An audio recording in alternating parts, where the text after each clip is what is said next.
सचिन जी, ये तीसरा चरण बीजेपी के लिहाज से कितना अहम आप मानते हैं और 9 सीटों में से कितनी सीटों को लेकर पूरी तरह से आश्वस्त है कि यहां तो बीजेपी के ही प्रत्याशी विजयी होंगे? देखिए, जो आज 9 सीटें जिस पे मतदान हो रहा है जी, इन सारी सीटें भाजपा के पास में ही थी पिछले चुनाव में जी, और हमें ये पूरा विश्वास है कि इस बार भी हम ही जीतेंगे, क्योंकि जो हमने परफॉर्मेंस की राजनीति इस देश को इंट्रोड्यूस कराई है और एक गुड गवर्नेंस का एक मॉडल जो मोदी जी ने इस देश में सेट किया है जी, सबका विकास का हमारा जो नारा है उसको चरितार्थ करते हुए सारे धर्म और सारे वर्ग के लोगों के लिए जो है योजनाओं को लागू किया गया है इस देश में जी, और सबको समान रूप से उन योजनाओं का लाभ मिला है। तो इस तरह से जो योजना है, जैसे 11 करोड़ लोगों को टॉयलेट की सुविधा मिली है, 4 करोड़ देशवासियों को जो है प्रधानमंत्री आवास योजना में घर मिले हैं, फिर प्रधानमंत्री उज्ज्वला योजना में 10 करोड़ 32 लाख से अधिक लोगों को जो है मुफ्त में गैस के कनेक्शन मिले हैं। अब आप देखिए कि 60 वर्षों में कांग्रेस सिर्फ एक एम्स दे पाई थी, दूसरा एम्स इस देश में अगर जो बनाया वो वाजपेयी सरकार ने बनाया। उसके बाद में फिर मनमोहन जब सरकार आई तो उन्होंने एक एम्स उन्होंने भी बनाया और मोदी सरकार ने इन 10 वर्षों में 9 एम्स बना के खड़े कर दिए इस देश में। तो इस देश में जो है एक सेवा को जिस रूप से जिस तेजी से उस सेवा के मॉडल को इस देश में लागू किया जा रहा है कि मानव सेवा ही माधव सेवा है, उसको चरितार्थ करते हुए हम जिस तरीके से काम कर रहे हैं और परफॉर्मेंस की जो राजनीति का एक मॉडल सेट किया है, तो अब जो परफॉर्म करेगा वही रेलेवेंट रहेगा। तो हमने ये परफॉर्मेंस करके दिखाया है और हम अपने कामों को लेकर, अपने विकास के एजेंडे को लेकर ही हम जनता के सामने जा रहे हैं। ठीक है अभिनव जी, बीजेपी ने परफॉर्मेंस के दम पर लोगों का विश्वास जीता है, ये जैसा कि सचिन जी कह रहे हैं। इसके साथ ही 9 सीटों पर स्थिति इस बार काफी मजबूत बता रहे हैं। लेकिन कांग्रेस का क्या एनालिसिस है? एक तरफ गुड गवर्नेंस की बात बीजेपी कर रही है, वहीं विपक्ष होने के नाते जो संदेश देने की कोशिश एक जनमानस को आपकी थी, क्या उसमें सफल हो पाई है कांग्रेस? देखिए, थकी हारी निराश और फ्रस्ट्रेटेड नजर आ रही है भारतीय जनता पार्टी और भारतीय जनता पार्टी के सो कॉल्ड जो शोमैन है नरेंद्र मोदी जी। आज भी उनके भाषणों में जिस तरीके से सामने आया है कि वो जनता को डरा रहे हैं, मतलब ऐसा लग रहा है कि अब बिल्कुल सत्ता जा रही है हाथ से, तो अनाप शनाप कुछ भी बोलना, तो ये दर्शा रहा है कि 10 साल आपने कुछ नहीं किया। जैसे मेरे साथी भाई सचिन जी ने बोला टॉयलेट्स बनवाए उनने, तो टॉयलेट तो बनवाए लेकिन उसमें पानी नहीं दिया। ऐसी कई चीजें हैं जिसकी लंबी लिस्ट है। स्मार्ट सिटी का वादा किया, एक भी स्मार्ट सिटी नहीं दी। आदर्श गांव की बात करी, एक भी आदर्श गांव नहीं दिया। तो ये लगातार जिस तरीके से जनता को ठगने का काम किया, हर वर्ग को ठगने का काम किया। बेरोजगारी कहां है आज सब जानते हैं, किसी की सैलरी इंक्रीमेंट्स कितने हो रहे हैं किसी को नहीं मालूम है, किसानों की एमएसपी कहां है किसी को नहीं मालूम। तो जनता गुस्से में है। अब आप उसमें कितनी भी लीपा पोती कर लें, उससे कुछ होना जाना नहीं है। ठीक है सचिन जी, अगर सत्ता जाने का डर नहीं है तो फिर लोगों को डराया क्यों जा रहा है, भय का माहौल क्यों बनाया जा रहा है बीजेपी की तरफ से? देखिए, भय का माहौल जो है जी वो हम नहीं बना रहे, क्योंकि कांग्रेस के पास में कुछ कहने को और बताने को नहीं है, इसलिए कांग्रेस से ये प्रयास कर रही है। कांग्रेस ये बोल रही है संविधान जो है उसको बदल दिया जाएगा, उसका डर दिखा रहे हैं। ये जो है लोगों के अंदर पूछिए ज्योति मिर्धा के हमारी पार्टी से है क्या? अनंत हेगड़े के हमारी पार्टी से है? ठीक है, आऊंगा करूंगा मैं जी। देखिए आप पूछिए सर एक बार कि ज्योति मिर्धा हमारी पार्टी से है, अनंत हेगड़े हमारी पार्टी से है? बिल्कुल पूछिए, जवाब लेंगे, खत्म करने की बात, संविधान खत्म करने की बात। सचिन जी आपकी बात जरा शांत रहें, थोड़ी सी मौके पर अपने अपने चांस पर बोलें तो ज्यादा अच्छा रहेगा। तो गलत संदेश देंगे, हमने कब बोला? मैं आऊंगा आपके पास अभिनव जी, आपसे जरूर मैं इस पर जवाब लूंगा, काउंटर जरूर लूंगा। सचिन जी का मौका एक बार बात पूरी होने दीजिए। सचिन जी आपकी बात जारी रखें जी। मुझे तो बहुत सारे जवाब देने हैं जी। तो देखिए, संविधान बदलने की बात कर रही है कांग्रेस आरक्षण हटाने की बात कर रही है। इन्होंने एक फेक जो है वीडियो चला दी है। हम थोड़ी ना बोल रहे हैं, ज्योति मिर्धा का नाम क्यों नहीं ले रहे हैं आप? डर लग रहा है क्या सर आपको बोलने में? FIR हुई, तो इस तरह से जो है कांग्रेस डरी हुई है। हम कहीं से डरे हुए नहीं, हमने तो परफॉर्म किया है, हमने इस देश को की सेवा की है और उस सेवा का जो रिपोर्ट कार्ड है हम लेके वहीं जा रहे हैं। हमने कितनी ट्रेनें चलाई हैं। आज जो है कांग्रेस के समय मध्य प्रदेश में जो रेलवे का बजट था वो 630 करोड़ रुपए 630,000 करोड़ रुपए का था। आप चुप मत रहिए, मीडिया को जागना पड़ेगा। मैं बिल्कुल आपका जवाब लूंगा, एक बार उनको अपनी बात पूरी होने दीजिए, उनको बात पूरी होने दीजिए सचिन जी को। बोलिए सर, चर्चा का स्तर नहीं, मैं आऊंगा विनोद जी, आपका रुक करूंगा, आपकी बात भी निश्चित तौर पर पूरी सुनी जाएगी, पूरा मौका दिया था, एक बार उनको बात रखने दीजिए। मैं आपको बोलने नहीं दूंगा बारोलिया जी। आप ये जो है ये जो आप रिपोर्ट कार्ड बनाने की जो कोशिश है इसकी बात, मैं आऊंगा विनोद जी आपके पास आऊंगा। सचिन जी आपकी बात पूरी करें, फिर अभिनव जी का रुक करेंगे। मैं जनता के सामने नहीं आने दूंगा। मैं आपको बोलने नहीं दूंगा बारोलिया जी, बिल्कुल आप चर्चा ऐसी ही करेंगे अपन, मैं आपको बोलने नहीं दूंगा। बारी बारी से हम बोलेंगे, एक पूरा जो डेकोरम उसको फॉलो करेंगे। सचिन आपकी बात पूरी करें, अभिनव जी का रुक करते हैं फिर। ठीक, तो जिस तरीके से इस देश में जो है, अगर ईपीएफओ के अकाउंट्स के बारे में बात करें, जो एम्प्लॉयज प्रोविडेंट फंड के जो अकाउंट्स होते हैं, जो नौकरी मिलने का एक सबसे बड़ा एक सूचकांक होता है, तो उसमें 1,80,00,000 अकाउंट जो है पूरे साल में खुल रहे हैं। अगर आप बात करें कि अगर हम जो है विश्व की दूसरी सबसे बड़ी जो है मोबाइल मैन्युफैक्चरिंग इंडस्ट्री बन के आए हैं, हम विश्व की तीसरी सबसे बड़ी ऑटोमोबाइल इंडस्ट्री बन के आए हैं, हमारा जो स्टॉक एक्सचेंज है वो विश्व में चौथे नंबर पर जो है स्टैंड करता है, हम विश्व की 5वीं बड़ी क्या स्टैंड है पार्टी का? क्या संविधान को और संशोधित किया जाएगा, क्या बदला जाएगा? जिस तरह से अनंत हेगड़े की बात सामने आई, ज्योति मिर्घा का बयान सामने आया है, सचिन जी। देखिए जी, अगर संविधान के साथ छेड़छाड़ की गई है तो वो की गई है कांग्रेस के समय। जब कांग्रेस में 1976 में 42वां संविधान संशोधन इंदिरा सरकार लेके आई थी, तो उसमें ये संशोधन पारित कर दिए गए थे। एक तो संविधान की प्रस्तावना के साथ छेड़छाड़ की गई, उसके बाद में जो संशोधन किए गए उसमें यह संशोधन था कि अगर संविधान में संशोधन अगर कोई सरकार कर देती है तो उस संशोधन की मीमांसा करने का या उसको रिव्यू करने का अधिकार जो था वो सुप्रीम कोर्ट से छीन लिया गया था, जिसको बहाल किया गया 44 संशोधन में जनता पार्टी की सरकार ने। तो जो अगर ये आप उसका मायने समझिए कि अगर आज जीएसटी के विरुद्ध आज कांग्रेस की सरकार या कांग्रेस के समर्थित एनजीओ अगर सुप्रीम कोर्ट में जाते हैं तो ये जनता पार्टी सरकार की बदौलत जाते हैं, जिन्होंने संविधान के साथ जो छेड़छाड़ कांग्रेस ने की थी उसको बहाल किया गया। अब आपकी बात रखिए अभिनव जी, संविधान में छेड़छाड़ कांग्रेस ने की थी, संशोधन सबसे ज्यादा कांग्रेस के कार्यकाल में। अभिनव जी जवाब दीजिए। तो वो अधिकार दिया है जनता पार्टी सरकार ने। ठीक है, जवाब ले लेते हैं सचिन जी। संविधान के साथ में अगर यानी छेड़छाड़ की गई है, उसको कमजोर करने का प्रयास किया गया है, तो कांग्रेस सरकार ने किया है। संविधान को कमजोर किया है कांग्रेस ने, और इसी मैसेज को अब जनता के बीच भारतीय जनता पार्टी का नाम लेकर दिया जा रहा है। आपका जवाब?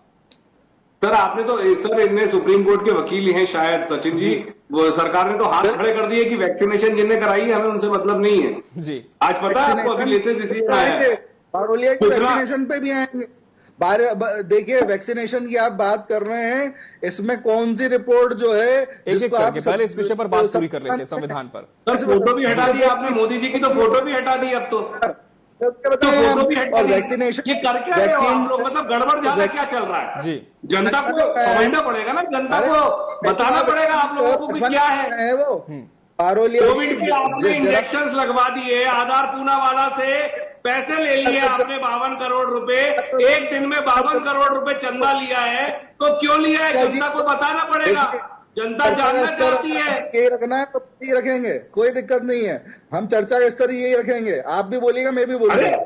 और संविधान पे पूछो तो चल घूम जाते हो इधर, कोविड पे पूछो तो घूम जाते हो, बेरोजगारी पे पूछो तो कुछ और बताने लगते हो, महंगाई पे पूछो तो कुछ और बताने लगते हो, ठीक है अभिनव जी, अपनी बात रख चुके हैं सचिन जी, आपकी बात पूरी करें। आप बता नहीं पाओगे अभी आपको शर्मसार हो जाओगे। आपके दिग्विजय सरकार में जो है आपने जो जिस तरीके से प्रदेश का बंटाढार किया हुआ था, आप शर्मसार हो जाओगे। जब अब चले गए 20 साल पहले दिग्विजय सिंह जी के शासन पे, खुद के 20 साल के जो शासन किया है उस पर बात नहीं करते, डर लगता है मुंह से बोलने में कि किया क्या है मध्य प्रदेश के लिए 20 साल में। अभिनव जी 20 साल की बात हो रही है निश्चित तौर पर। जी अभिनव जी, लगातार हम देख रहे हैं कि बीजेपी की सरकार यहां पर है और पिछले चुनाव में अगर हम देखें ग्वालियर चंबल इलाके की जो चारों लोकसभा सीटें थी, ग्वालियर, गुना, भिंड, मुरैना, भाजपा का यहां पे कब्जा रहा था। लेकिन इस बार क्या मानते हैं कि कांग्रेस के पाले में कितनी सीटें आ सकती है? जो आप लोगों का इंटरनल सर्वे हुआ है, जिस तरह की तैयारी पार्टी की हुई है। सर पूरे तरीके से जनता नकारने जा रही है भारतीय जनता पार्टी को। यह आपको स्पष्ट 2 चरणों के चुनाव में देखने को मिल गया होगा। जनता अब मान रही है कि यह सरकार ने हमें सिर्फ ठगा है और जनता जबरदस्त रिजल्ट देने वाली है। जिस तरीके से अभी छलावा 4 महीने पहले किया है विधानसभा का चुनाव में, झूठे वादे करके 450 का सिलेंडर देंगे, किसानों की एमएसपी बढ़ा देंगे, रोजगार दे देंगे, 2-3 लाख लोगों को पद दे देंगे, रिश्वत पड़े हुए सरकारी, कोई वादा पूरा नहीं किया। तो अब ये छलने वाली सरकार जाने वाली है। ग्वालियर, भिंड, मुरैना, गुना, मध्य प्रदेश की सभी सीटों पर जबरदस्त टक्कर मिल रही है भाजपा को। और हमारे जो कैंडिडेट हैं वो लगातार हमारे गारंटी कार्ड, न्याय पत्र के साथ चुनाव लड़ रहे हैं। तो हमारा मैनिफेस्टो जनता के बीच में, उसी की घबराहट है इनको। अभी उसमें 4 तारीख को आप चेहरा दिखाने लायक रहो। जी सचिन जी, गुना की बात की जाए तो काफी मजबूत मुकाबला बीजेपी का यहां पर देखने को मिल रहा है, लेकिन ग्वालियर, भिंड और मुरैना में इस बार क्या एनालिसिस आप मानकर चल रहे हैं? क्योंकि कड़ी टक्कर कांग्रेस दे रही, दावा ऐसा। अब कांग्रेस के पास में ये स्वतंत्रता है कि वो 4 जून तक अपने बड़े बड़े हवाई किले बना सकते हैं और हवाबाजी कर सकते हैं। कांग्रेस ने इसी तरह की जो बातें की थी, आप जो भिंड में जो इनके प्रत्याशी हैं, उन्होंने राजभवन के सामने, अगर आपको याद हो तो राजभवन के सामने उन्होंने अपने मुंह पे कालिक पोती थी और कालिक पुतवाने का इनाम के स्वरूप ही उनको वहां से प्रत्याशी बनाया गया है, फूल सिंह बरैया जी को। तो ऐसे ऐसे जो दावे किए जा रहे थे कि हम विधानसभा चुनाव अगर नहीं जीते तो हम अपना मुंह काला कर लेंगे, तो इस बार क्या है कि मुंह काला फिर से होगा कांग्रेस का। बार बार जो है जनता इनको ऐसा मौका देगी कि ये मुंह अपना काला करें। जनता जो है उसने जो विकास का एक मॉडल जो इस देश में देखा है और उसके बाद में अब वो ये समझ गए हैं कि कहीं भी कांग्रेस के परफॉर्मेंस की कोई राजनीति नहीं है, कहीं भी ये विकास की तरफ बात नहीं कर रहे हैं, ये हमेशा विनाश की बात कर रहे हैं। जब कोई राष्ट्र विरोधी बातें होती हैं तो कांग्रेस हमेशा उन लोगों के साथ में खड़ी हो जाती है जो इस राष्ट्र के विरोध में बात कर रहे हैं। जहां तक मतदान की बात हो तो मतदान कम होना राष्ट्र के हित में तो है नहीं। कोई भी ये नहीं मानेगा इस स्टूडियो में बैठा हुआ व्यक्ति के राष्ट्र हित में नहीं है, मगर कांग्रेस उससे खुश है कि ये मतदान कम होगा, मतदान का प्रतिशत कम होगा तो हमारा हित हो जाएगा।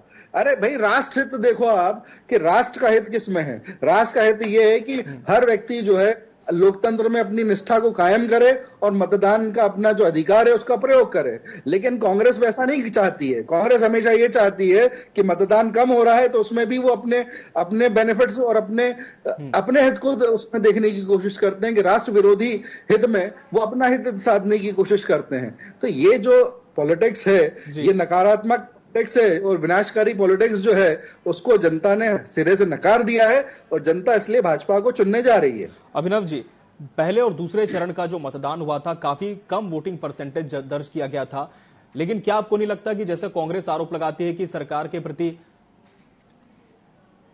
चलिए अभिनव जी से फिर से संपर्क करने की कोशिश हम करेंगे। सचिन जी, इस बार हम देख रहे हैं कि विदिशा भोपाल में पीएम मोदी ने जिस तरह से सभा की है और उसका कहीं ना कहीं फायदा मिल सकता है ऐसा भी माना जा रहा है, लेकिन ऐसे कौन कौन से फैक्टर्स आप मानते हैं इस लोकसभा क्षेत्र में जो जीत को निर्धारित कर सकते हैं? देखिए, एक सतत रूप से जिस तरह से विकास के कार्य को जिस तेजी से सरकार ने पूरा किया है, ऐसा पहले कभी नहीं हुआ था। मैंने जैसे बताया कि जैसे एम्स जो था वो सिर्फ पूरे 60 वर्षों में सिर्फ एक एम्स को बना पाई थी कांग्रेस की सरकार, और मोदी सरकार ने 9 एम्स बना दिए।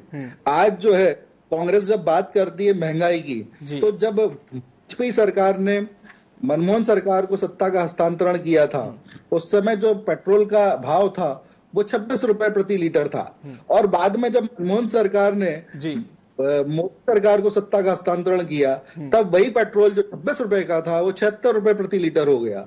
उसी तरह अगर आप देखेंगे कि गैस सिलेंडर, अगर वाजपेयी सरकार में 2004 में गैस का सिलेंडर जो था वो 240 से 250 रुपए प्रति एक टंकी था, और उसके बाद में जब उन्होंने सत्ता का हस्तांतरण मनमोहन सिंह सरकार को कर दिया, तो मनमोहन सरकार ने जब मोदी सरकार को सत्ता का हस्तांतरण किया तो वही गैस का सिलेंडर जो था वो जो 240-250 रुपए का था वो 900 रुपए का हो गया।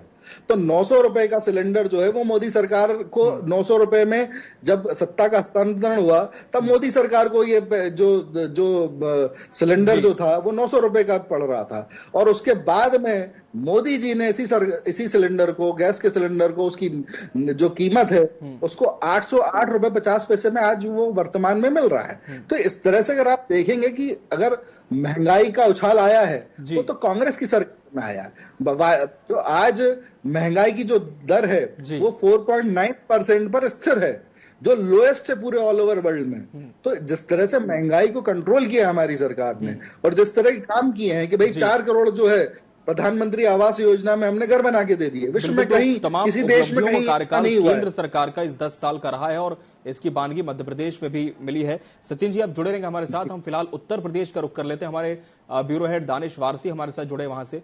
दानिश जी क्या अपडेट है आपको पूरी मतदान की प्रक्रिया को लेकर? 3 बजे तक के आंकड़े क्या सामने आ पाए हैं? कितने प्रतिशत मतदान इन सीटों पर हुए हैं, 10 सीटों पर?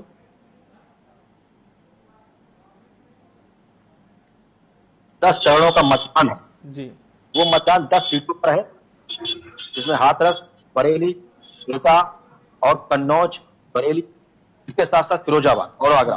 मैं बताना चाहता हूं कि उत्तर प्रदेश के अंदर जो 10 चरणों का मतदान है वो 1 बजे तक 38% था। 38% मतदान काफी कम है 1 बजे तक। हालांकि 3 बजे की रिपोर्ट अभी आनी है।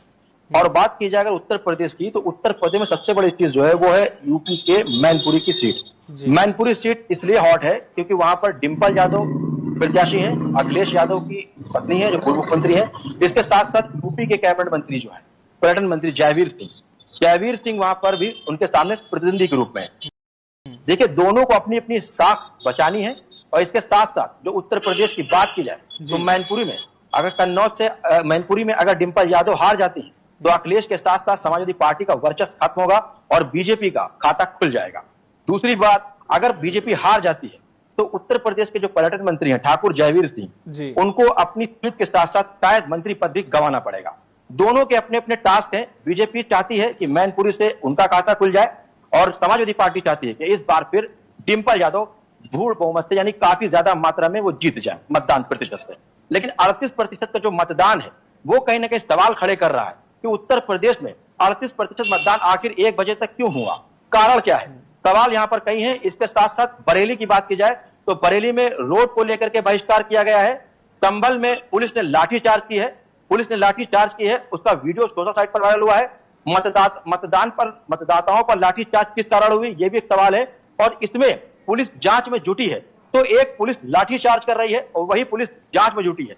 तो मतदाताओं को क्या भय दिखाया जा रहा है, क्या वोट डालने से रोका जा रहा है? इसके साथ साथ संभल का वीडियो वायरल हुआ है। और अब अगर बात कर ली जाए अखिलेश यादव की, तो सफाई में अखिलेश यादव ने प्रेस कॉन्फ्रेंस की है और प्रेस कॉन्फ्रेंस में सवाल उठाया है कि यह चुनाव 1 महीना पहले भी हो सकता था, तो क्या चुनाव आयोग की डेट क्या गलत है? उसके साथ साथ अखिलेश यादव ने यह भी सवाल उठाया है कि भीषण गर्मी में मतदान डाले जा रहे हैं। हालांकि उन्होंने अपनी पार्टी की तरफ से यह बयान भी किया है कि युवा परेशान है, खैर वो उनका पार्टी का मुद्दा है, लेकिन मतदान की बात की जाए तो लाठीचार्ज क्यों हो रही है? और अगर बात कर ली जाए तो अभी बीएलओ को गिरफ्तार किया गया है। बीएलओ गड़बड़ी कर रहा था, तो क्या प्रशासनिक अमला कहीं ना कहीं इसमें सिंडिकेट लगा रहा है और मतदाताओं पर लाठीचार्ज? ये किस बात का संदेश दिया जा रहा है? 6:30 बजे लखनऊ के उत्तर प्रदेश में निर्वाचन आयोग की प्रेस कॉन्फ्रेंस होगी। उस प्रेस कॉन्फ्रेंस में यह बात बताई जाएगी कि कितने प्रतिशत मतदान हुआ है। हालांकि प्रेस कॉन्फ्रेंस जब भी चरण का मतदान होता है तो निर्वाचन आयोग अपने अपने स्टेट में प्रेस कॉन्फ्रेंस करके सारी रिपोर्ट को देता है। जिस तरीके से बताया गया है अभी 6:30 बजे लखनऊ में आज निर्वाचन आयोग की प्रेस कॉन्फ्रेंस होगी। ठीक 6:30 बजे निर्वाचन आयोग ये बात बताएगा कि कितने प्रतिशत मतदान हुआ है, तो उसे मीडिया के इन सवालों का भी जवाब देना होगा कि आखिर 1 बजे तक इतना प्रतिशत कम क्यों रहा और मतदाताओं पर लाठीचार्ज क्यों जा रही? करोड़ों रुपए जो विज्ञापन में खर्चा किए जा रहे हैं कि वोट डालें, वोट डालना अधिकार है, तो फिर मतदाताओं पर लाठी क्यों चार्ज हो रही है? क्या व्यवस्थाओं में पहले से तैयारियां नहीं थी? और अखिलेश यादव के साथ विपक्ष अगर ये सवाल उठा रहा है तो सवाल जायज भी हो सकता है, यह जांच का विषय है। लेकिन सवाल यहां पर इसलिए भी उठ रहा है कि उत्तर प्रदेश के बरेली की बात की जाए, संभल की बात की जाए, या फिर एटा की बात की जाए, या मैनपुरी की बात की जाए, तो क्या वहां पर कुछ उत्पत्ति चल रहा है? क्या वहां पर कुछ गड़बड़ चल रहा है? क्या मतदाताओं को प्रशासन लुभाने में असफल रहा है? क्या मतदाता प्रतिशत जो कम है, तो क्या उसमें कुछ कमियां या खामियां प्रशासन की है? यह बड़ा सवाल है। इसके साथ साथ मैनपुरी में डिंपल यादव और जयवीर सिंह दोनों के साथ दांव पर है। बीजेपी चाहती है कि मेरा खाता वहां से खुल जाए, और समाजवादी पार्टी चाहती है कि डिंपल यादव इस बार फिर जीत जाए। देखिए, बहुत सवाल है, उस सवाल को लेकर के भी देखना होगा। 6:30 बजे ये बात तय हो जाएगी कि निर्वाचन आयोग में कितने प्रतिशत पूरे 10 चरणों में मतदान हुआ है। जी दानिश जी, तो कहीं ना कहीं देखा जाए तो बहुत सारे समीकरण यहां पर बनते नजर आए, लेकिन जो वोटिंग प्रतिशत है बहुत ज्यादा कम है, जो 1 बजे तक दर्ज हुआ है। इसके पीछे की वजह क्या सामने आ पा रही है? क्या मौसम बहुत ज्यादा गर्म है जिस वजह से लोग घर से बाहर नहीं निकल रहे हैं? और क्या ये उम्मीद की जा सकती है कि जो शाम होगी उस समय तक थोड़ा सा जो ट्रेंड है वो बढ़ेगा?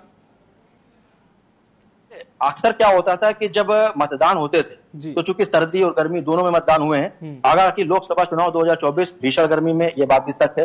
अखिलेश यादव ने जो मुद्दे उठाए हैं, 1 महीना पहले हो सकता था, तो 1 महीना पहले भी मुझे लगता है कि शायद थोड़ी बहुत गर्मी तो होगी, लेकिन निर्वाचन आयोग ने अपने हिसाब से तैयार है, क्योंकि बिना तैयारियों के मतदान नहीं हो सकता है। जैसा कि आप जानते हैं, गर्मियों के साथ साथ प्रशासन को अमन और प्रशासन को लॉ एंड ऑर्डर भी मेंटेन करना होता है। मतदाताओं की सुरक्षा के साथ साथ ईवीएम वीवीपैट को भी देखना होता है। तो भीषण गर्मी के चलते भी एक कारण नहीं हो सकता है। मुझे लगता है कि कुछ मतदाता जिस तरीके से भी जो वीडियो आया है संबल से, तो क्या मुझे लगता है क्या पुलिस टेरर बना रही है, या निर्वाचन आयोग की तैयारियों में वो बात नहीं है? क्या विज्ञापन पर केवल ये बात दर्शाई जाएगी कि मतदाता अपना अधिकार न भूलें, वोट डालने जरूर जाएं? तो क्या वोट डालने वो जा रहे हैं? तो गड़बड़ी किस प्रकार से हो रही है? लाठीचार्ज मतदान पर ये कैसा सवाल है, ये कैसा अधिकार है? इस पर सवाल उठना लाजमी है। इसके साथ साथ जो वोट प्रतिशत 38% 1 बजे तक के आया, 3 बजे की रिपोर्ट अभी कुछ ही देर में आने वाली है। शाम 6:30 पर निर्वाचन आयोग की प्रेस कॉन्फ्रेंस होगी। उस प्रेस कॉन्फ्रेंस में यह बात तय होगी कि आखिर क्या कारण रहा। निर्वाचन आयोग अपने सवालों का जवाब देगा, अपनी बात रखेगा, उसके लिए हमें इंतजार करना होगा। लेकिन मैं कहना चाह रहा हूं कि मतदान 1 बजे तक तो प्रशासन की कहीं ना कहीं हीला हवाली है, और मतदाताओं को लुभाने के साथ साथ टेरर का एक रूप दिखाया जा रहा है। जी, बहुत शुक्रिया दानिश जी आपका हमसे जुड़ने के लिए। तो हमारे ब्यूरो हेड उत्तर प्रदेश से दानिश वारसी जो कि हमारे साथ जुड़े थे, उन्होंने बताया कि लोग अपने मताधिकार का प्रयोग करने निकल तो रहे हैं, लेकिन जो संख्या है वो काफी कम है। एक बार फिर कर लेते हैं मध्य प्रदेश का। सचिन वर्मा जी हमारे साथ जुड़े हैं। सचिन जी, ये जो ट्रेंड है ये पहले और दूसरे चरण में मध्य प्रदेश में भी देखने को मिला, जब सबसे कम वोटिंग दर्ज की गई। लेकिन जो तीसरा चरण है, इसे लेकर क्या उम्मीद कर रही है पार्टी सरकार? क्या इस बार जो मतदाता है अपने मताधिकार का प्रयोग बढ़ चढ़ कर करेंगे?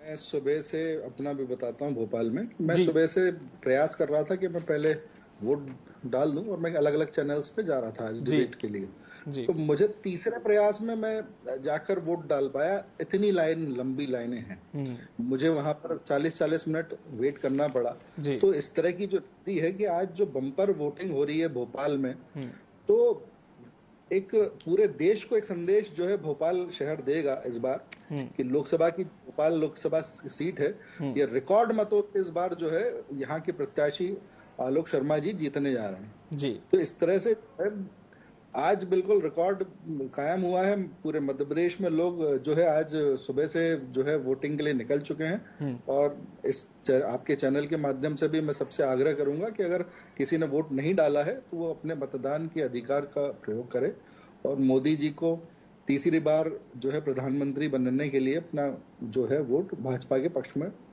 दे। बिल्कुल, जिस तरह से सचिन जी पूर्व महापौर आलोक शर्मा को आपने प्रत्याशी बनाया है, 2 बार विधानसभा चुनाव हार भी चुके हैं। कांग्रेस का लगातार यह आरोप था कि जो हारे हुए कैंडिडेट्स हैं उन्हें बीजेपी चुनावी मैदान में उतारकर पहले ही अपनी हार स्वीकार कर चुकी है। तो क्या वजह रही आलोक शर्मा पर दांव खेलने की, और कितने आश्वस्त थे कि जीत जाएंगे? आलोक शर्मा जी जो है कांग्रेस की एक परंपरागत सीट जो है भोपाल उत्तर, उससे वो इलेक्शन हारे हैं, और काफी सालों से जो है वो कांग्रेस के पास में वो सीट है, तो वो बहुत टफ सीट थी।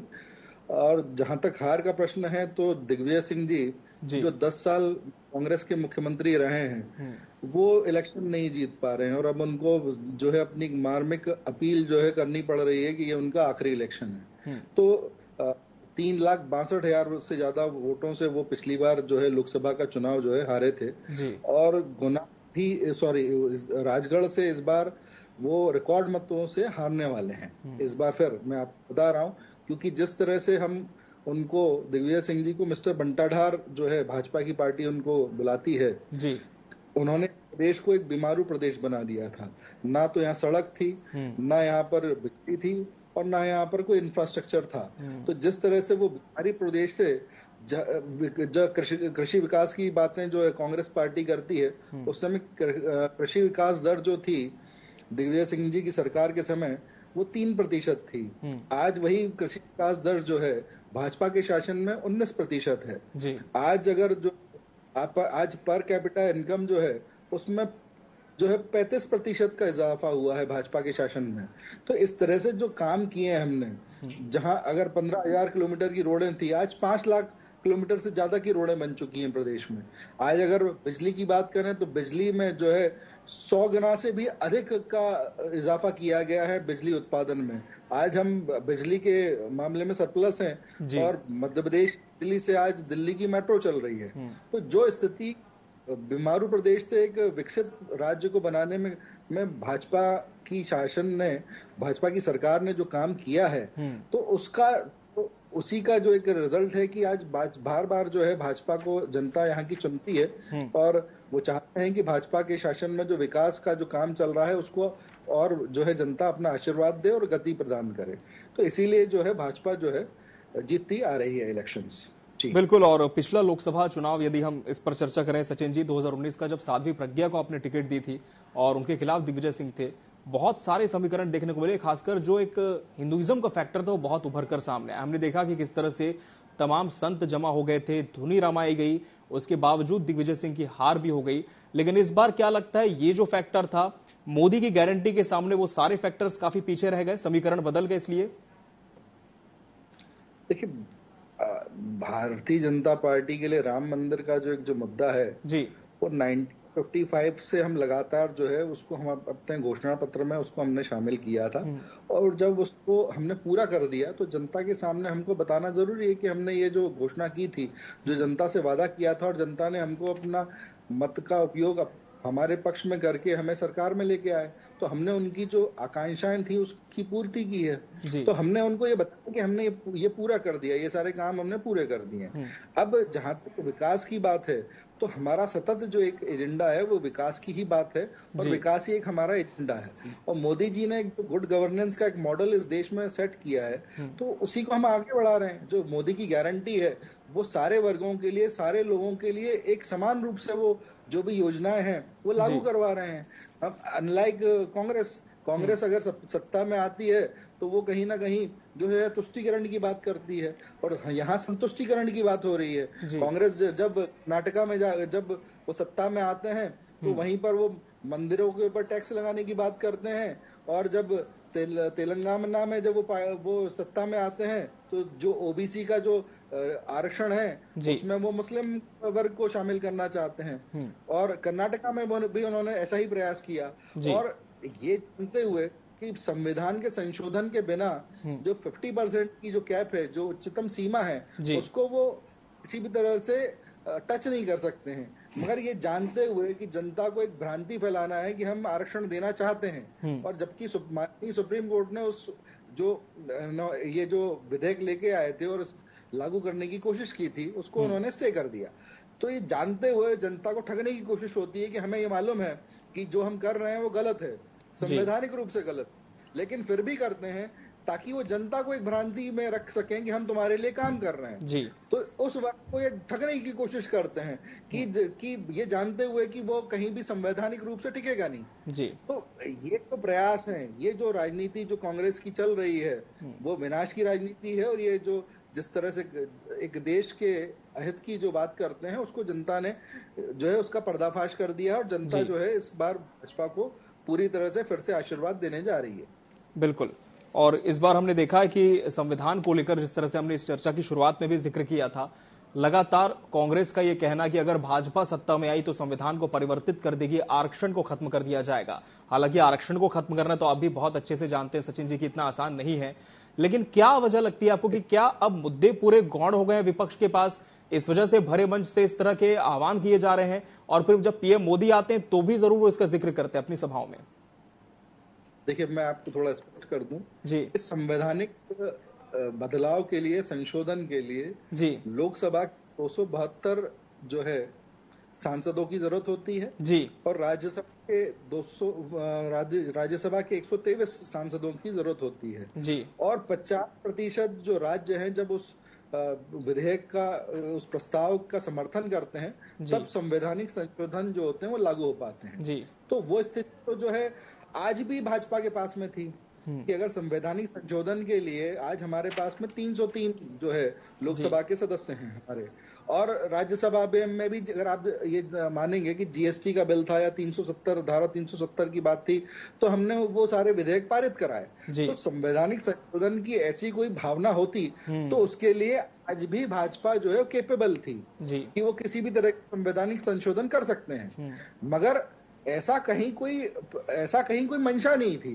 तो इसलिए संवैधानिक संशोधन नहीं किया गया या इस तरह की कोई आरक्षण की कोई बात ही नहीं हटाने की। भाजपा तो आरक्षण और जो है कि ओबीसी के आरक्षण को और उनको जिस तरह से उन्होंने, अगर कांग्रेस से बात करती है, जिस तरह से अगर आप प्रत्याशियों का चयन देखिए तो महिलाओं को ज्यादा जो प्रत्याशी हैं वो भाजपा पार्टी ने उनको टिकट दिया है। अगर भाजपा ने ओबीसी वर्ग के जो लोग हैं उनको ज्यादा टिकट दिया है। तो इस तरह से अगर कभी जब कंपेयर करेंगे धरातल पर तो भाजपा ने जिस तरह से दलित शोषित वर्ग के कल्याणकारी जो योजनाएं लागू की है और जिस तरह से उनको प्रतिनिधित्व दिया है, वैसा कांग्रेस ने कभी नहीं किया।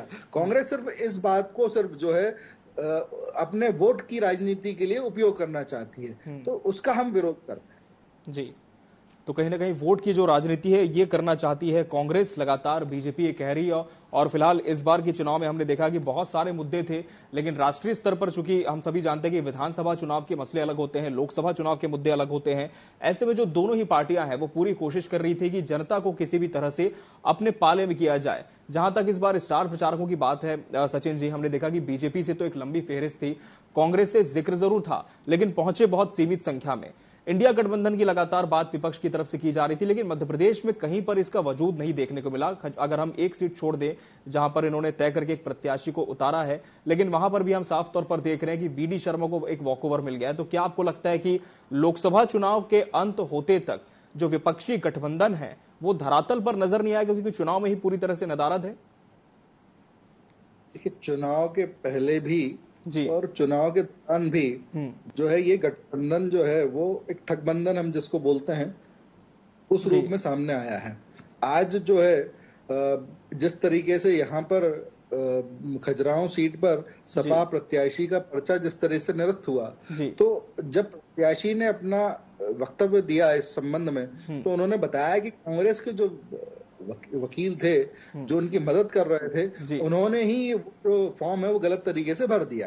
तो इस तरह के जो आरोप प्रत्यारोप लग रहे हैं, अगर आपने जब विधानसभा चुनाव के दौरान भी देखा था कि कमलनाथ जी बोल रहे हैं कौन अखिलेश वखिलेश, और अखिलेश यादव जी के जो कमलनाथ जी के लिए जिस तरह के बयान थे, तो इस तरह से जो है ये जो एक तरीके का एक जो समझौता आपस में जो किया है वो कहीं चल नहीं रहा है। आज पंजाब में आम आदमी पार्टी जो है वो पूरी तरह से पंजाब और दिल्ली में कांग्रेस के विरोध में खड़ी हुई दिखाई देती है। उनके जब नेता वक्तव्य देते हैं तो कांग्रेस के विरोध में होते हैं। वहीं पर अगर दूसरे प्रदेशों में जहां आपका अस्तित्व नहीं है वहां पर वो कांग्रेस के समर्थन में बोलते हुए दिखाई देते हैं। तो इस तरह से ये लोग जो हैं ये कभी भी जो एक साथ में कभी भी जिस तरह से काम नहीं कर पाए हैं, और जो एक जनता को मैसेज देना था वो मैसेज कहीं गया नहीं है। तो इसलिए मुझे जो लगता है कि ये कहीं पर भी जनता इनको किसी भी तरह से कोई आशीर्वाद नहीं देने जा रही है, और जनता को जो भाजपा के नेतृत्व पे जो विश्वास है जो मोदी जी ने अपने कार्यों के द्वारा स्थापित किया है, उसको वो आशीर्वाद देंगे, और हमारे जो कार्यकर्ताओं की मेहनत है उससे जो है हम जो है चुनाव में सफलता प्राप्त करेंगे। बिल्कुल। और हमारे साथ चर्चा में कांग्रेस प्रवक्ता हिमानी सिंह जी भी थोड़ी देर में जुड़ेंगे। उन्हें हम जल्दी से जोड़ने की कोशिश भी कर रहे हैं ताकि हम कांग्रेस का भी जरूर पक्ष जान सकें कि इन 9 सीटों पर कांग्रेस इस बार क्या समीकरण मानकर चल रही है कि 9 सीटों में से कितनी सीटें उसके कब्जे में आ सकती हैं। सचिन जी, शुरुआत से ही हम देख रहे हैं कि इस बार जो कि एक सीट छिंदवाड़ा पिछली बार फतह आप नहीं कर पाए थे, पूरी जोर आजमाइश वहां पर पार्टी ने की। प्रादेशिक से लेकर राष्ट्रीय स्तर के तमाम बड़े दिग्गजों का जमावड़ा वहां पर रहा, और नकुल नाथ जो कि पिछला चुनाव था वो काफी कम मार्जिन से जीते भी थे। इस बार बीजेपी कितनी तैयारी से वहां पर उतरी थी और क्या पूरी तरह से आप आश्वस्त हैं कि जो 28 सीट हो गई थी इस बार 29वीं भी हासिल हो पाएगी, और इसके पीछे की वजह क्या मानते हैं आप? देखिए, जिस तरह से नकुलनाथ जी की अकर्मण्यता उस पूरे क्षेत्र में थी, वो कहीं दिखाई नहीं देते थे। वो सांसद के रूप में उनका कहीं कोई योगदान नहीं होता था। तो उनके पीछे जो एक बड़ी एक इमेज जो दिखाई देती थी वो कमलनाथ जी की दिखाई देती थी। तो वहां के क्षेत्र की जनता ने यह तय कर रखा था कि इस बार जो है छिंदवाड़ा को परिवारवाद की बेड़ियों से वो मुक्त कराएंगे।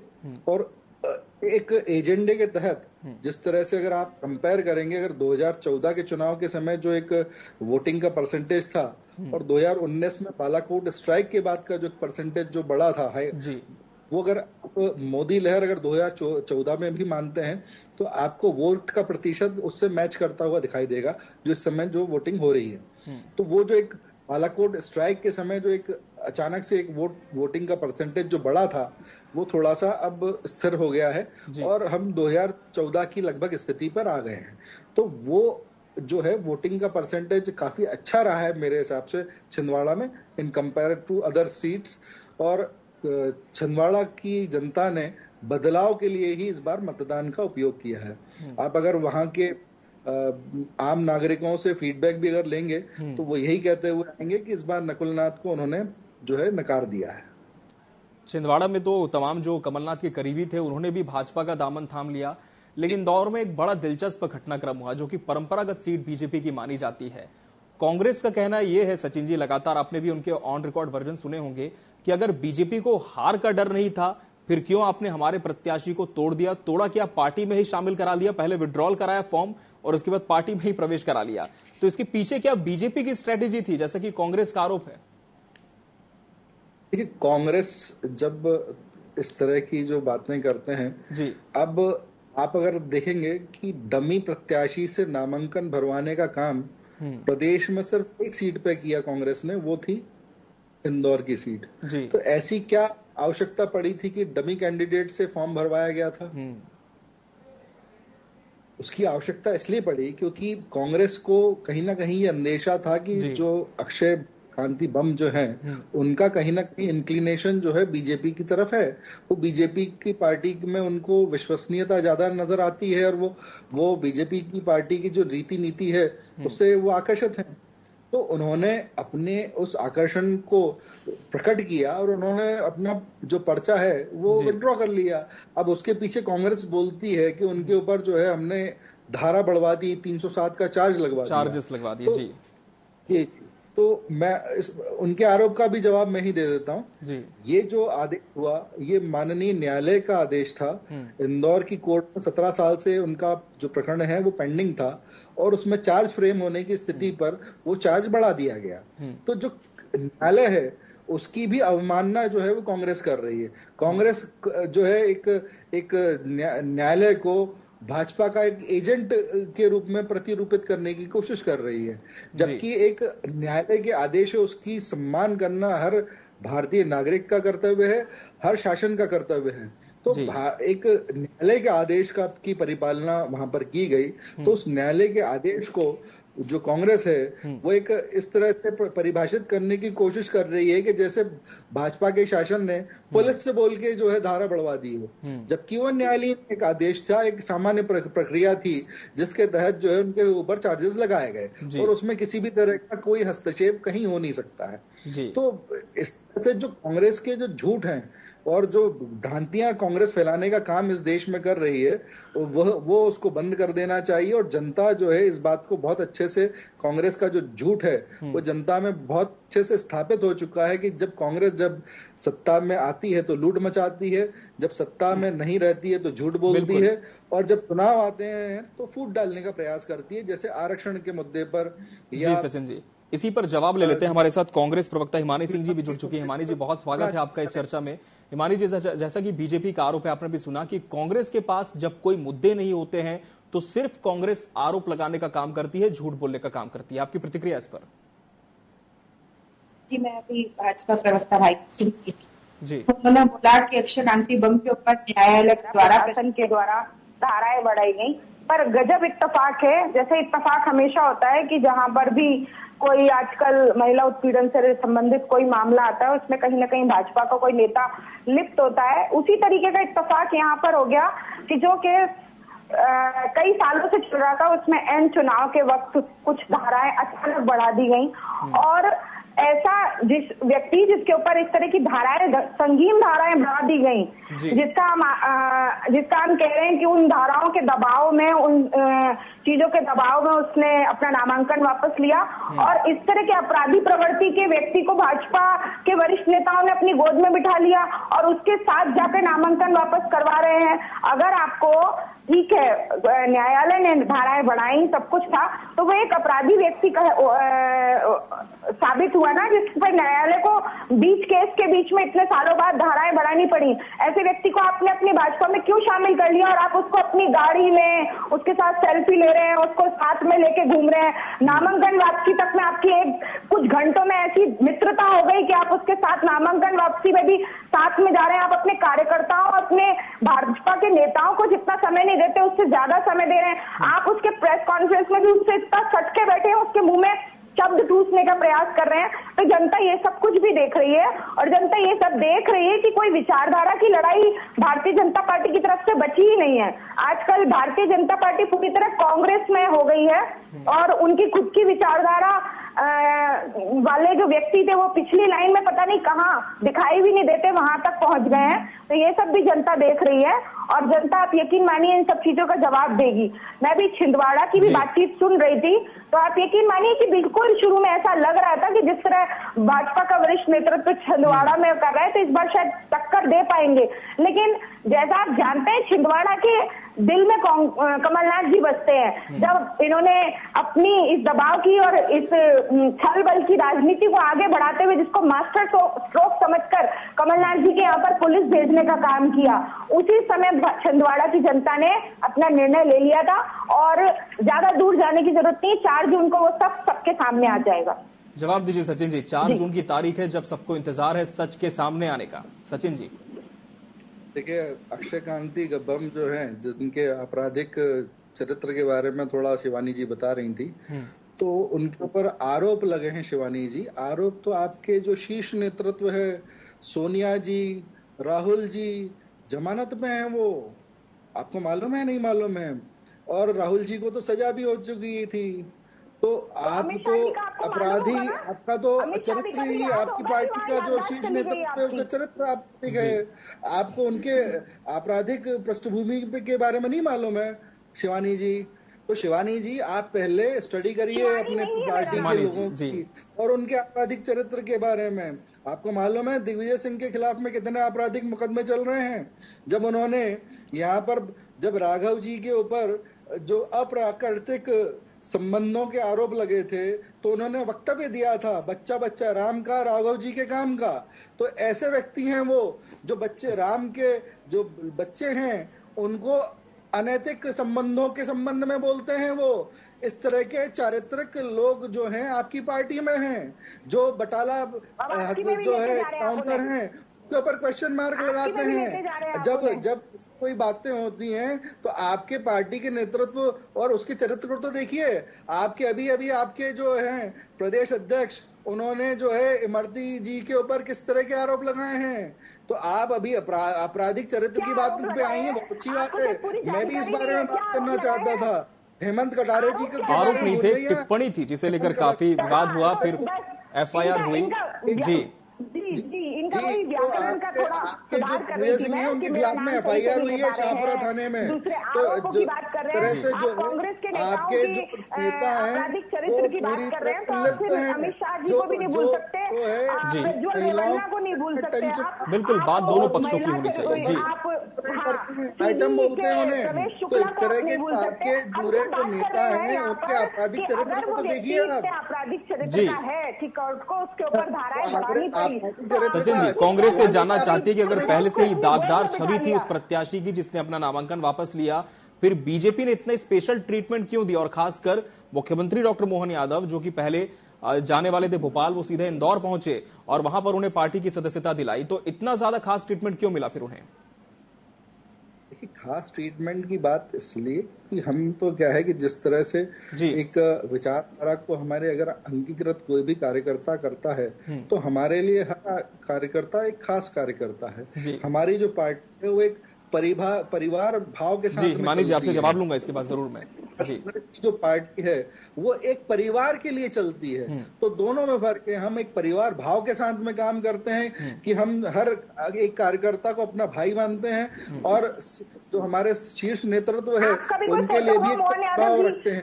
और कांग्रेस एक परिवार के लिए चलती है, तो शिवानी जी एक परिवार के लिए काम कर रही हैं। यहाँ पर ऐसा है कि राहुल जी नहीं रहे तो प्रियंका जी, तो प्रियंका हिमानी जी कर देंगे जी, सोनिया जी नहीं रहेंगे तो राहुल जी आ जाएंगे जी। और उसके सचिन जी बाद हिमानी जी हमारे साथ जुड़ी हुई हैं हो रहे हैं जी, तो अभी उनको नेता मान लेंगी शिवानी जी। तो हिमानी यहाँ जी पर तो क्या है, परिवारवाद की राजनीति चल रही है। सचिन जी माफ कीजिए, आपको रोकना चाहूंगा। हिमानी जी हमारे साथ जुड़ी है, कांग्रेस से प्रवक्ता हिमानी सिंह जी। हिमानी जी आपकी बात रखें जी। जी हिमानी जी अब आपका जवाब। जी तो ये सब जो बातें कर रहे हैं कि कांग्रेस का कार्यकर्ता वो भारतीय जनता पार्टी का कार्यकर्ता प्रिय है, उसने आपके लिए क्या कर दिया। तो अगर आप ये कहना चाहते हैं कि वो पहले से ही भाजपा का कार्यकर्ता था, आपने किसी स्ट्रेटेजी के तौर पर उसे किसी काम को करने के लिए हमारे यहाँ भेजा था कि वो टिकट मांगे, फॉर्म भरे, प्रचार करे और वापस आ जाए, तो फिर आप स्वीकार कर रहे हैं कि वो आपका कार्यकर्ता था और आपने एक षड्यंत्र के तहत उसको भेजा था, जिसको वो आपका काम पूरा कर गया, उसका आप उसको प्रति प्यार प्रदर्शित कर रहे थे, उसके प्रति अपनी सद्भावना प्रदर्शित कर रहे थे मंच पर उसे गले लगाकर। यदि ये प्रवक्ता भाई का भी ऐसा कोई फोटो हो जिसमें मोहन यादव जी उन्हें उससे ही प्रेम से गले लगा रहे हो, तो फिर तो जो हम आरोप लगा रहे हैं उन सबकी स्वीकारोक्ति ये खुद कर रहे हैं कि वो आपका कार्यकर्ता था और आप लोगों से जिस काम को करने के लिए भेजता वो करके वो वापस आ गया। तो फिर हमें आरोप लगाने की फिर कोई आरोप को साबित करने की कोई जरूरत ही नहीं है। जो हम आरोप लगा रहे हैं उन्हें आपने ही साबित कर दिया कि वो आपके लिए उसने अगर अभी वो आया है, आप उसे पहले से आपका कोई उसका संबंध नहीं था, तो ऐसा क्या प्रेम का प्रदर्शन कर रहे हैं आप उससे, उसने क्या कर दिया आपके लिए। ठीक है हिमानी जी, आरोप प्रत्यारोप की बात तो होगी, लेकिन आज हम चर्चा कर रहे हैं तीसरे चरण को लेकर। बताया जा रहा है बीजेपी की तरफ से कि मुकाबला एक तरफा है, लेकिन कांग्रेस क्या स्थिति मानकर चल रही है 9 सीटों पर? देखिए कांग्रेस हम अति आत्मविश्वासी होकर 400 पार और 500 पार और इन तरह की चीजों में जनता को नहीं उलझाना चाहते हैं। पहले लोकसभा चुनाव जब शुरू हुए थे तब सभी को लग रहा था कि बहुत टक्कर का चुनाव होगा और बहुत असमंजस की स्थिति थी कि क्या होगा, जनता किस तरफ देखेगी। लेकिन जिस तरह से पिछले 1 महीने में भारतीय जनता पार्टी में कांग्रेस के कार्यकर्ताओं का समायोजन इस हद तक होता जा रहा है कि खुद भाजपा के कार्यकर्ता उससे नाराज हो गए हैं और कहीं नजर नहीं आ रहे हैं। वो जब उनके मन के अंदर ये डर बना रहता है कि कब भारतीय जनता पार्टी में और किसी कांग्रेस के नेता या कार्यकर्ता को समायोजित कर लिया जाएगा और उनको 2 लाइन और पीछे धकेल दिया जाएगा। उसके बाद स्थिति बहुत स्पष्ट हो गई है कि कांग्रेस पार्टी और इंडिया गठबंधन इस चुनाव में बहुत अच्छा प्रदर्शन करेगा और हम 4 जून को सरकार बनाने की स्थिति में आएंगे। ऐसा जनता का रुख दिखाई दे रहा है। जिस तरह संविधान के साथ, लोकतंत्र के साथ खिलवाड़ होते हुए देखा, भारतीय जनता पार्टी भी और मीडिया भी हमेशा से कहता है कि ये 2029 के चुनाव की भी इसी चुनाव के रूप में हम तैयारी देख रहे हैं। तो इन्होंने जो सूरत, खजुराहो और इंदौर में किया, उसको ये रिहर्सल के तौर पर देख रहे हैं कि अगर हिंदुस्तान की तारीख से चुनाव को हटा दिया जाए तो जनता किस तरह से रिएक्ट करेगी। ये कुछ लोकसभा में इस तरह का इन्होंने एक एक्सपेरिमेंट के तौर पर, एक रिहर्सल के तौर पर इसको देखा है और जनता के बीच में इससे बहुत नाराजगी है कि उनसे उनका वोट देने का अधिकार छीन लिया गया। लोकतंत्र की मूल भावना के साथ चुनाव जुड़ा हुआ होता है और जनता से लोकतंत्र में चुनाव में वोट देने का हक छीनना ये सबसे बड़ी वो है और आप देखिए इसका जवाब 4 जून को जनता जरूर देगी। सचिन जी जवाब दीजिए कि जिस तरह से लगातार समायोजन हुआ है, भारतीय जनता पार्टी के तमाम जो कार्यकर्ता है उनमें नाराजगी कांग्रेस जैसा कि बता रही है, तो क्या आपको नहीं लगता कि जो पुराने कार्यकर्ता थे जिन्होंने कभी मुख्यमंत्री के साथ मंच साझा नहीं कर पाया, अवसर नहीं मिला, अब जो हाल फिलहाल में कांग्रेस से जा रहे हैं उन्हें इतना सम्मान दिया जा रहा है, इस तरह का ट्रीटमेंट दिया जा रहा है, तो क्या अंदर खेमे में किसी तरह की गुटबाजी या विरोधाभास देख पा रहे हैं? बिल्कुल नहीं। देखिए जिस तरह से अब हमारे ये विचारधारा की लड़ाई है जी, हम जब सबका साथ, सबका विकास, सबका प्रयास की और सबके विश्वास की बात करते हैं तो उस सब वर्ड में कांग्रेस के लोग भी आते हैं तो जो हम सबका साथ जो चाहते हैं, तो उसमें अगर कोई कांग्रेस के कार्यकर्ता अब अगर जनता की सेवा करने की इच्छा रखते हुए उन्हें अगर कोई और विकल्प दिखाई नहीं दे रहा है और बीजेपी ही एकमात्र विकल्प दिखाई दे रहा है कि उनको जन सेवा अगर करनी है तो भाजपा से अच्छा कोई विकल्प नहीं है, तो अगर वो उसको चुन रहे हैं और हमारी रीति नीति को अंगीकृत कर रहे हैं तो हम उसका स्वागत करेंगे। और जिस तरह से जो एक माँ होती है अपने सबसे छोटे बच्चे को उठाने के लिए सबसे ज्यादा झुकती है, उसी की तरह हमारा संगठन जो है उस नए आगंतुक का उसी तरह से स्वागत करेगी और उसको उठाने के लिए उतना ही ज्यादा झुकेगी। तो इसलिए हम उसी भावना के तहत जो है कांग्रेस के जो कार्यकर्ता हैं उनको जो है उनका स्वागत कर रहे हैं कि वो आए और हमारी विचारधारा के साथ में हमारे साथ में जनता की सेवा में आगे आए। और देखिए यहाँ पर भाजपा एक कैडर बेस्ड पार्टी है, भाजपा का जो कार्यकर्ता है बड़ा अनुशासित कार्यकर्ता है, तो उसको अगर वो कहीं भी आज किसी भी स्तर पर अगर पहुंचा है तो अपनी मेहनत और अपने प्रयासों से अपने कार्यों से ही आगे पहुंचा है। तो उसको कहीं भी किसी भी तरह से कांग्रेस के कार्यकर्ताओं से किसी भी तरह से कोई ईर्ष्या का भाव नहीं है उसके अंदर। वो हमेशा जो है हमारे अंदर भावना है कि हम जो है खुले दिल से सबको स्वागत कर रहे हैं और वो हमारे साथ में, जैसे हमारे माननीय मुख्यमंत्री जी ने भी बोला है कि वो इस तरह से हमारे साथ मिल जाएंगे जैसे दूध में शक्कर मिल जाती है। तो इसी तरह हम इसी भावना के साथ में हम आगे बढ़ रहे हैं और जन सेवा करने का हमारा जो प्रयास है वो आगे चलता रहेगा। दूध में शक्कर की तरह जो आपके कांग्रेस के कार्यकर्ता थे हिमानी जी, वो तो अब बीजेपी में मिल चुके हैं जिन्हें जाना था, लेकिन आगे कांग्रेस की क्या तैयारी है? क्योंकि जिस तरह से मुकेश नायक जी का भी बयान आया था कि विष निकल गया है और आगे भी निकलने वाला है, तो क्या आगे और मानकर चल रहे? बिल्कुल, सबसे बड़े विष का मैं उदाहरण देना चाहूंगी। आज गुना लोकसभा सीट पर चुनाव है और आपने सिंधिया जी का वो बयान सुना होगा कि जब 5 साल में यहाँ से गायब रहा तो गुना लोकसभा में बहुत भ्रष्टाचार और अव्यवस्था व्याप्त हो गई। तो ये विचारधारा की अगर लड़ाई होती और दूध में शक्कर की तरह घुल गए होते तो वो ये ना भूलते कि इससे पहले जो सांसद गुना लोकसभा में थे वो भी भारतीय जनता पार्टी के थे।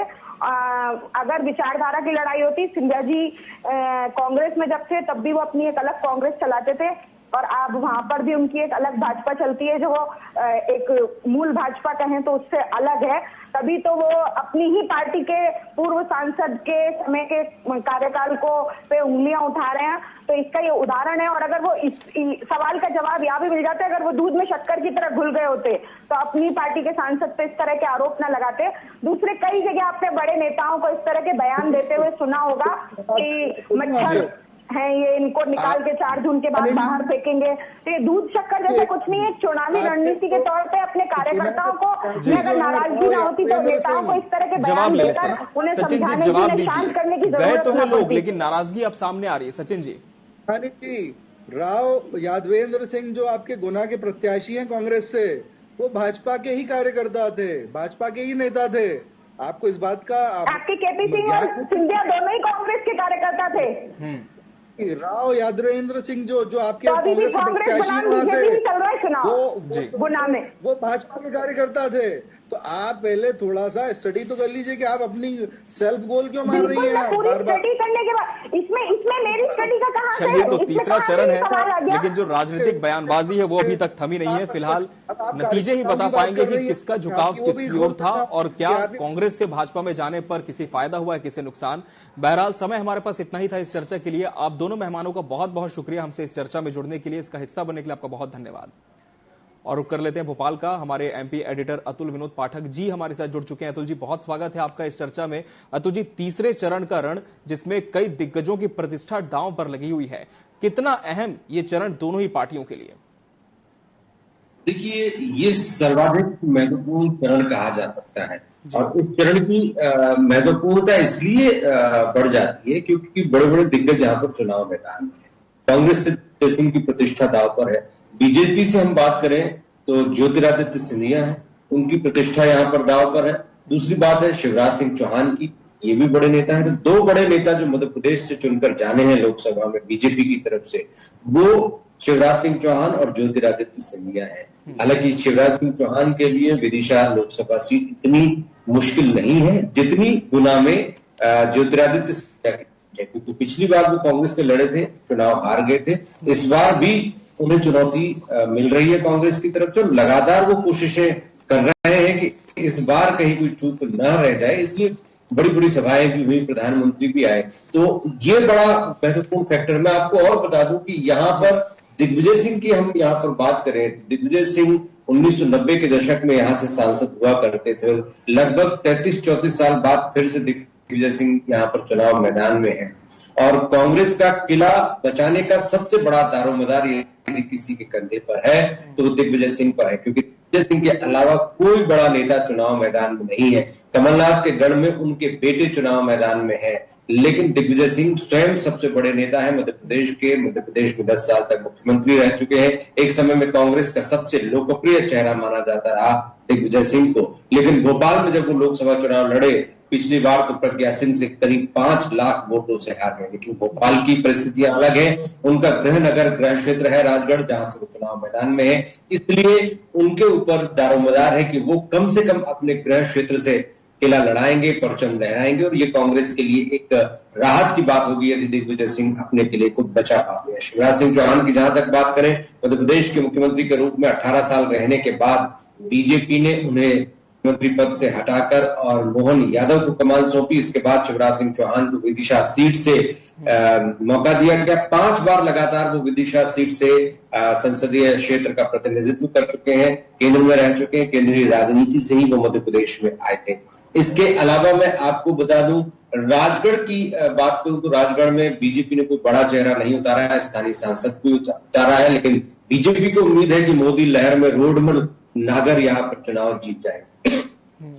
सागर की हम बात करें तो सागर में लता बामखेड़े और चंद्रभूषण सिंह बुंदेला के बीच में कड़ा रोचक मुकाबला है। एक महिला प्रत्याशी जिनके सामने कांग्रेस ने दलित चेहरा उतारा है, भोपाल से आलोक शर्मा, जो कि हाल ही में उत्तर विधानसभा सीट से चुनाव लड़े थे और कांग्रेस के प्रत्याशी से वो हार गए थे, लेकिन हारने के बावजूद भी बीजेपी ने उन्हें मौका दिया। दरअसल उत्तर विधानसभा क्षेत्र मुस्लिम बहुल क्षेत्र है और बीजेपी को यहां पर जीतने की कभी भी संभावनाएं नजर नहीं आई। फिर भी बीजेपी ने पूरी ताकत लगाने के लिए आलोक शर्मा को चुनाव मैदान में उतारा और शायद उसी वक्त उनसे वादा कर लिया गया था कि भले ही वो इस बार बलि का बकरा बन रहे हो, चुनाव हार रहे हो, लेकिन उन्हें लोकसभा चुनाव में मौका दिया जाएगा। विदिशा की हम बात करें तो कांग्रेस की तरफ से शिवराज सिंह चौहान के सामने प्रताप भानु शर्मा को उतारा गया है, वो वहां से सांसद रह चुके हैं, लेकिन विदिशा में बहुत ज्यादा कांग्रेस के लिए संभावनाएं नजर नहीं आती। बैतूल में चुनाव थोड़ा सा रोचक है, यहाँ पर डीडी उइके और रामू टेकाम आदिवासियों के बीच में चुनाव मुकाबला है। मुरैना की हम बात करें तो मुरैना सीट भी बीजेपी के लिए बहुत इजी नहीं मानी जाती रही है। यहाँ पर बीजेपी के शिव मंगल सिंह तोमर है, जो तोमर समुदाय से आते हैं। यहाँ पर पहले नरेंद्र सिंह तोमर सांसद रह चुके हैं, जो इस वक्त मध्य प्रदेश विधानसभा चुनाव में चुने गए और इस वक्त मध्य प्रदेश विधानसभा के स्पीकर हैं। वो लगभग 1,13,000 वोटों से जीते थे। इस वक्त बीजेपी के लिए ये सीट कड़ी चुनौती पेश कर रही है, क्योंकि इस सीट पर नरेंद्र सिंह तोमर को भी कड़ा मुकाबला झेलना पड़ा। सत्यपाल सिंह सिकरवार यहाँ पर कांग्रेस की तरफ से एक मजबूत चेहरा माना जा रहा है। भिंड का जहां तक सवाल है तो भिंड भी कोई आसान सीट नहीं है। यहाँ पर भिंड से संध्या राय को चुनाव मैदान में उतारा गया है। इससे पहले आईएएस भागीरथ प्रसाद यहाँ से सांसद रह चुके हैं। फूल सिंह बरैया को, जो कि वर्तमान में विधायक है, पहले बहुजन समाज पार्टी के प्रदेश अध्यक्ष रह चुके हैं और उन्हें विधायक के नाते फिर से मौका दिया गया है। मजबूत पकड़ रखते हैं, एक जातिगत समीकरणों को साधने की क्षमता है। तो फूल सिंह बरैया कांग्रेस की तरफ से मजबूत उम्मीदवार होने के कारण भिंड में चुनाव मुकाबला काफी रोचक हो चुका है। गुना की जहां तक बात हमने पहले भी की कि ज्योतिरादित्य सिंधिया के लिए चुनावी मुकाबले में खड़ा होना एक चुनौतीपूर्ण कार्य है। इसकी वजह क्या है मैं आपको बता दूं, यहाँ पर यादव बाहुल्य है। पिछली बार ज्योतिरादित्य सिंधिया केपी यादव से हारे थे, जो बीजेपी के तरफ से खड़े हुए थे। हालांकि वो ज्योतिरादित्य सिंधिया के ही समर्थक रहे, लेकिन उनसे नाराज हुए, बीजेपी ने उन्हें तोड़ा, बीजेपी ने अपने पक्ष में करके उनको टिकट दिया और जिता भी दिया। ज्योतिरादित्य हार गए और आज वो उसी पार्टी में है जिस पार्टी के कैंडिडेट ने उन्हें हराया था। अब क्योंकि केपी यादव नाराज बताए जा रहे हैं, केपी यादव का पार्टी दूसरी जगह पर उपयोग कर रही है, लेकिन यादव समुदाय से कांग्रेस ने यादवेंद्र राव देशराज सिंह के बेटे को चुनाव मैदान में उतारा है और यहां पर भी कांग्रेस ने ज्योतिरादित्य सिंधिया के सामने एक बड़ी चुनौती पेश की है। ग्वालियर की जहां तक हम बात करें, ग्वालियर में भी बीजेपी के सामने थोड़ी चुनौती है। चंबल हमेशा से बीजेपी के लिए चुनौतीपूर्ण रहा है। भारत सिंह कुशवाहा यहां पर बीजेपी की तरफ से चुनाव मैदान में है। कांग्रेस की तरफ से प्रवीण पाठक चुनाव मैदान में है और विवेक नारायण शेजवलकर जो यहां से जीत कर आए थे, उन्हें टिकट नहीं दिया है। तो इस तरह से ये पूरी 9 सीटें जहां पर काफी रोचक और कड़ा मुकाबला देखने को मिल रहा है। बीजेपी और कांग्रेस दोनों की नजरें इन 9 सीटों पर है। हालांकि पिछले चुनावों की हम बात करें तो पिछले चुनावों में ये 9 सीटें बीजेपी के पाले में गई थी। बिल्कुल अतुल जी, और जैसा कि गुना का भी आपने जिक्र किया, हम देख रहे थे कि 2014, उसके पहले 2009 ज्योतिरादित्य सिंधिया ने यहां से चुनाव जीता था, लेकिन इसके बाद जो 19 का चुनाव हुआ था काफी समीकरण बदल गए थे। अब एक बार फिर से ज्योतिरादित्य सिंधिया जो कि भाजपा के टिकट से चुनावी मैदान में है, क्या लगता है इस बार जो जनता का एतबार है वो राव यादवेंद्र यादव की जगह ज्योतिरादित्य सिंधिया के साथ फिर जाएगा? देखिए, बीजेपी के पाले में आने से ज्योतिरादित्य सिंधिया को सहज रूप से एक बड़ा लाभ मिला है जी, क्योंकि मोदी बड़ा फैक्टर है और मोदी पूरे मध्य प्रदेश में हिंदुत्ववादी फेस होने के कारण राम मंदिर के बनने के बाद से लोकप्रियता में पहले मुकाम पर बने हुए हैं और कुछ लोकप्रियता में इजाफा भी यहाँ पर जनता के बीच में देखने को मिल रहा है। तो ज्योतिरादित्य सिंधिया को निश्चित रूप से प्रधानमंत्री नरेंद्र मोदी की लोकप्रियता का फायदा मिलेगा। जातिगत समीकरणों की यदि हम बात करें तो निश्चित रूप से यादव बाहुल्य क्षेत्र है।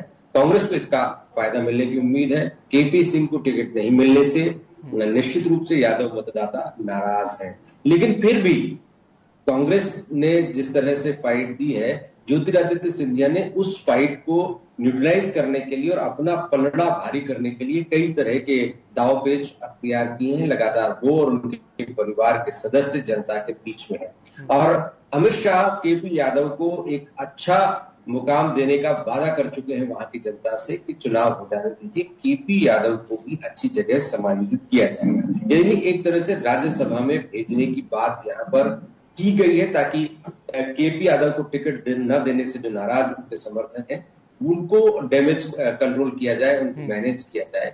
यहाँ पर ज्योतिरादित्य सिंधिया की स्थिति उतनी खराब नहीं है जितनी कि 2018 में थी।